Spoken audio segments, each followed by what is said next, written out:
I'm finding it difficult to convey our anger and frustration at this utter betrayal of people.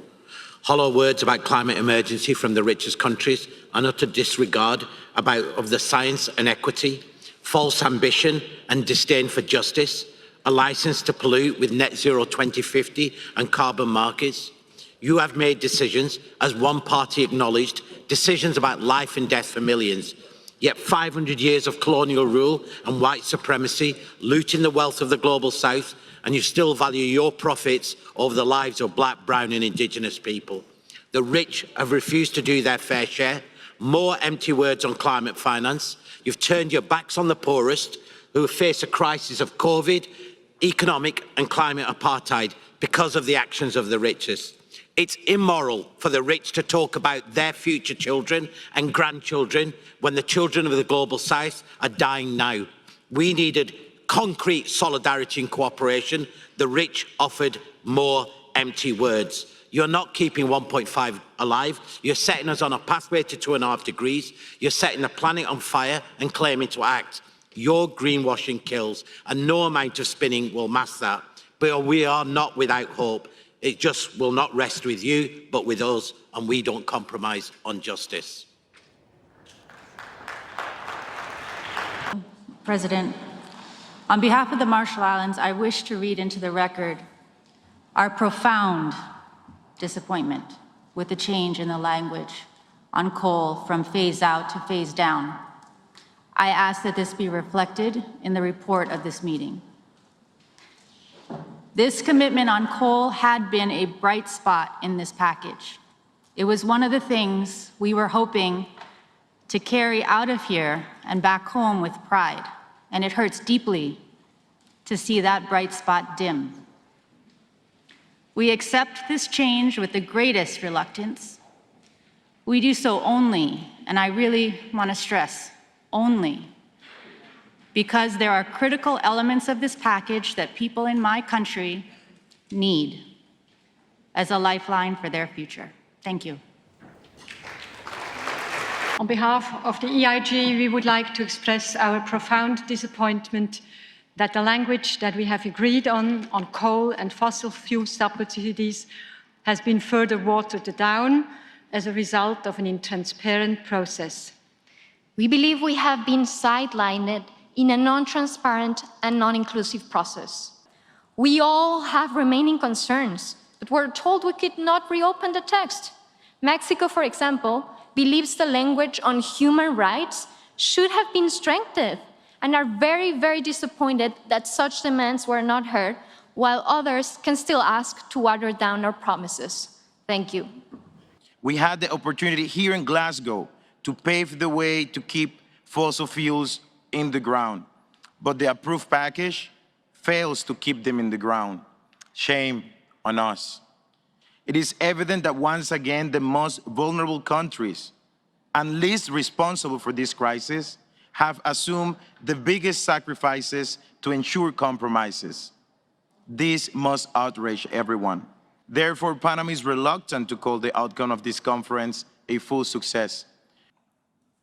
We came to seek support humbly for the special needs and circumstances of Africa, and begged, as we have begged in COP22, COP23, COP24, COP25, for us to be given an opportunity to be heard, to make our case. And just like it happened in previous COPs, our plea was rejected. We are disappointed, to say the least. It is a matter of life and death for our people and for our continent. Establishing the Glasgow Loss and Damage Facility at COP26 would have been historic, a clear signal to the outside world that we heard the cries of the most vulnerable and we are in solidarity with their plight. However, this was a red line for a handful of developed countries. And instead, what we got was a dialogue. How is this climate justice? We don't need a dialogue to tell us that we will and are experiencing climate impacts beyond our adaptive capacity through no fault of our own, and we'll continue to do so at 1.5 degrees. We don't need a dialogue because this is established scientific fact. But again, a dialogue is what we got, and we will make the best of it. Never have the calls for action from scientists, young people, indigenous communities, women, citizens, activists, and the affected and threatened workers in all the corners of the world been louder. And yet, as the voice of the workers, we are truly puzzled. To whom have you been listening in the run-up to this COP? I speak on behalf of the Women and Gender constituency, but specifically, I'm making this statement for the ones alive who are not here, and for the ones who have been murdered protecting our land.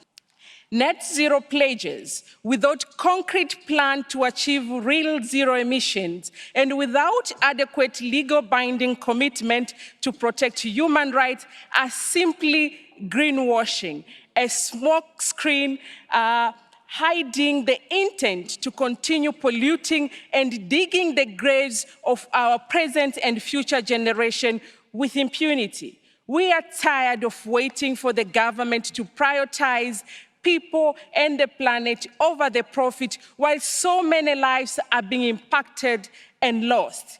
And we have learned from this COP not to wait to be invited, to be involved, or to be engaged. In Egypt, we'll show up, we'll claim our urgency, and we'll own the process. People power, climate justice.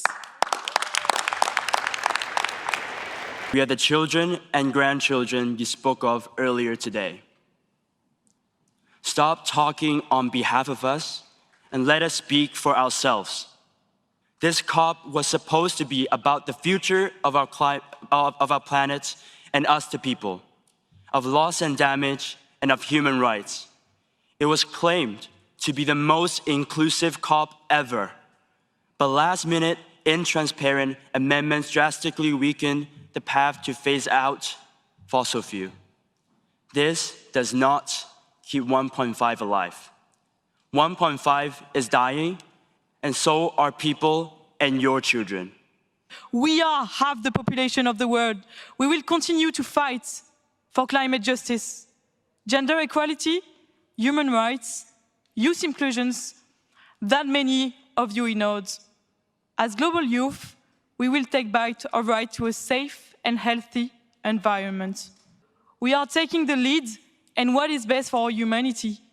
And if you don't have the capacity to take the lead yourselves, then do what's right. Follow us. COP26 was supposed to be a crisis COP, a lifeline for the millions of people living in a permanent state of crisis. Climate change is destroying lives and communities now. But yet, you political leaders failed to respond to their plight. We will continue fighting for climate justice. We will do this at home and at the African COP27. That COP, held in a climate-vulnerable region, will have to be one that delivers for the vulnerable. People power, climate justice. One leader said this, quote, "Where Paris promised, Glasgow delivers." Another said, "The long wait is over." Another said, "Now is the day, now is the hour." And yet another said, "We must make COP26 a resounding success." So very reassuring, so very comforting statements made by our leaders. In this case, trust has not only been broken, it has been shattered. And a lot needs to be done, not by mere words and empty promises, as we have witnessed here, but by action if this trust, so important, is to be restored. How many more of our people would have to die, to starve? How many of their livelihood to be destroyed before these pledges are delivered, if they will be delivered at all?